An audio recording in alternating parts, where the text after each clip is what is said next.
Hey friends, welcome back. Now in the last video we have connected to the dataset and also do a little bit of transformation inside the Power Query editor. And now we need to make sure that one of the most important things in Power BI is correct before we can start diving into creating relationships. And if your guess is now, I'm referring to the model view, then you are 100% correct. So let's do that. Let's go inside our relationship in the model view itself and take a look at what kind of relations are already set up at Power BI. Now we can see that my orders table here is connected by default to two tables. The first one is the supplier table. The second one is the employee table. This has been done automatically for us, those relationships. And if we hover over them, we can see, okay, this is based on employee ID. That is fine. And if I go to the supplier table, this is based on supplier ID. If I need to scroll down a little bit like that, let's just see where it is. How about that? Oh, that I still can see it. I need to see where's the supplier. Here we go, the last one. And if I hover over that, you can see that here supplier ID and supplier ID are highlighted. An interesting thing to notice here is that the supplier ID is written with a dash in supplier table, so supplier dash ID. And in the orders table, it's actually supplier ID as one word. And still, Power BI was able to figure out that there is a relationship between those two columns. And if the relationship by any means would be wrong, of course, you know that you can always right-click on a relationship and just delete it. And then create your own one by simply dragging and dropping the fields on top of each other. What did not happen so far is the connection from the dates table to the orders table. So this is something we need to fix. Otherwise, if we use the dates table to slice and dice the data from the orders table, we will get the same value everywhere. If you remember, because then we cannot use the dates table to filter the orders table. So that's why we need to set up the relationship. And in our case, we have here the ship date. We could use this one, or we also have the order date. And in this case, I would like to create the relation to the order date. So that's why I'm using the dates table here. And I drag the field from the dates table, drag and drop it, and place it on top of the, where is it? The order date. Let me just scroll down a little bit. And there it is, order date. Drop it there. And we can see we got the one-to-many relationship, which is exactly what I would expect. Because hopefully we have days in our orders table where we have more than just one sale. And then of course the order date for this specific day is appearing several times. So we have multiple rows of the same day. But in our dates table, of course, we only have this date once, right? There are no duplicates inside. And I also like to drag this on top like that, because I personally prefer this structure to have my facts table, so the table I want to slice and dice with all the transactions at the bottom, and all my dimension tables, so all the tables I'm going to use to filter this table here, I would like to have them on top, so that the relation flows from the one side to the many side, and also from top to bottom, right? Again, that's just my personal preference. You don't have to do that, but I personally prefer it this way.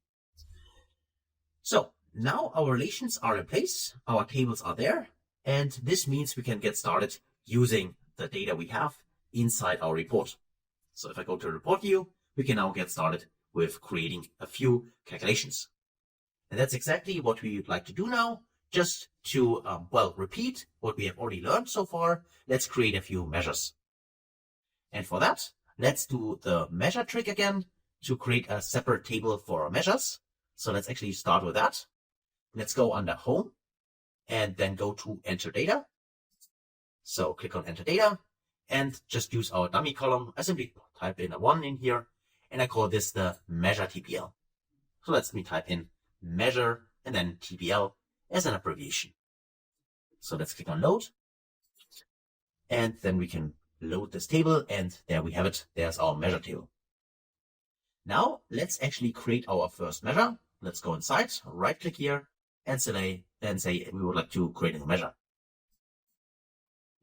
So here's our measure. And of course I like to zoom in so you can see that better on your screens. So that's our measure. And then for this measure, this will be our, again, we start with total sales. So total sales like that. And then I can equal sign and then shift enter to go to line if you want to do that, or if not, just continue with the first line and then we can write our measure. Now, how do we calculate the total sales? Maybe you already know. Maybe not. Let's do it together. So what we would like to do is we go again through, in this case, our facts table, which is the order table. And remember, our goal is simply to, in this case, go row by row through the orders table. And for each row, we want to actually calculate the revenue or the total sales. And before we do that, let me actually press escape and let's have a look at our, in this case, orders table one more time, so we can see exactly what we are trying to accomplish. Select the orders table in the data view. And here you can see we got various order IDs here, and sometimes more than just one transaction. So in this case, this belongs to the same order ID. You can see here, this order ID is repeating for this customer, and he or she has obviously, ordered several products in this case with the same order. But that's totally fine, because we need to do the same for all the orders. We have here, in this case, selling price. That's the price we sell the products for. And we have an amount. And we could also have a discount, but the discount here is 0, so we skip this for now. And we simply multiply the selling price times the amount, right? And we do this again for each row inside the orders table, and then we sum these values up, and then we have the total sales. So let's do that. Let's right click here in the report view, or left click in the report view to go back. And now right click on the measures table. And here we would like to create our new measure. And this measure will be, one more time, the total sales. Then equals, and a shift enter, new line. And I say, I would like to calculate, in this case, my total sales simply by using the SUMX function. So SUMX, which is our iterating function. It returns the sum of an expression evaluated for, in this case, each row in a table. Exactly. So our table, we want to go row by row, is the orders table. So orders table. And the expression is the selling price. So selling price, here it is. And we multiply this, in this case, by the amount, which is, in this case, the quantity which the customer has ordered. So now I can close this parenthesis here, and we got our formula. And now if I press here the commit, or press enter, that should also work. We have created here our first measure. And as soon as we have this, we can now get rid of our dummy column here, click on the 3 dots and say delete from model. Yes, you'd like to delete it. And as soon as we do this, we get our measures table on top of all the other tables, and also the little several calculator icons which appear here now. So that is what I personally like to do. Again, it does not really improve the model regarding performance or anything like that, but the structure in this case is easier for me. And hopefully you can also apply this to your own reports, this one and also the future ones you create. So now we got our first measure, and let's actually calculate 2 other measures. Let's say, again, total cost and total profit. So of course, feel free to stop the video now and do it yourself, or follow along with me, because there's something we need to be aware of. Because in this case, we do not have a separate table where we can look up, for instance, information for the product. This case in here, it's easier for us because we also have the cost attached to the product directly in the same table. So let's actually calculate the cost with right click and create new measure.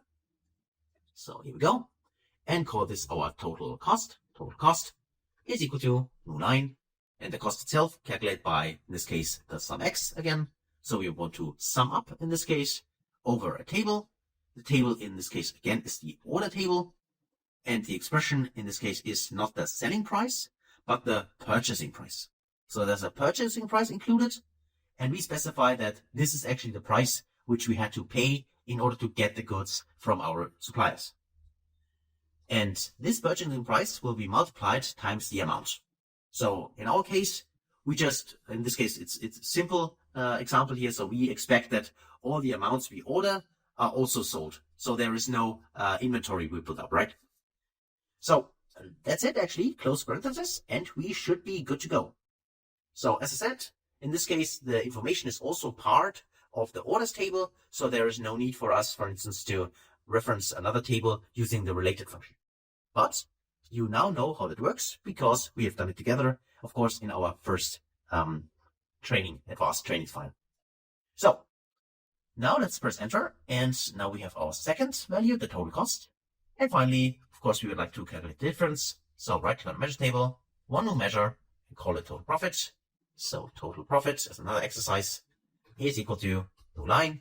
And we say here it is the total sales. And we subtract, in this case not multiply, but subtract the total cost. And by the way, you could also type in the bracket here, and then you get this directly proposed with the 10 cents. If that's easier for you, you can also do it this way. Press enter, and we got our three measures created: total cost, total profit, and total sales. By the way, they are sorted alphabetically. Okay, so we got our measures, and now let's check that. At first, let's have a look at the total sales. Let me check total sales in here. Click this, and then switch this from a bar to let's actually a card. So it's 1.35 million. Okay. Now, maybe you already spotted that there's also a sales column in the dataset. So if I go to my orders table here and first deselect this card and then click on here, there's a sales column. If I click on the sales here, this column, I also get a bar chart here. And if I convert this into a card, I also get 1.35 million. Now, are these the same values? Normally, they should be the same values, but I'm going to show you that there's a slight difference. If I click the first one here, the one we have calculated with our measure, and if I go to the formatting option, more options, I could say here for the call-out value, I actually want to see the displays not as auto, but I like to see everything. So click on none, and I can see I got 1,353,000 and so on. And if I go in here and do the same, if I under the callout value, show me all the values without the, with all the decimals, not formatted with the M, and click on none, I can see that there's a slight difference between those two values. The reason why I want to point this out is our measure itself, just in case you spotted that, because in the past, some students said, well, I can see those different values. What's wrong here? Are our measures wrong? And here I'd like to show you, no, our measure here is completely correct. The reason why there is a difference is simply due to a wrong entry in the dataset. So there are, I think, two values in the whole dataset where the total sales is not exactly the multiplication between quantity and the selling price. And that's why we have this slight difference in here. But our calculation here, which we've done in here using the total sales and using the SumX function, this one here is completely correct. Okay? So just in case you spotted that already, or you spot this, that's the reason why there's a difference. But this value here is correct.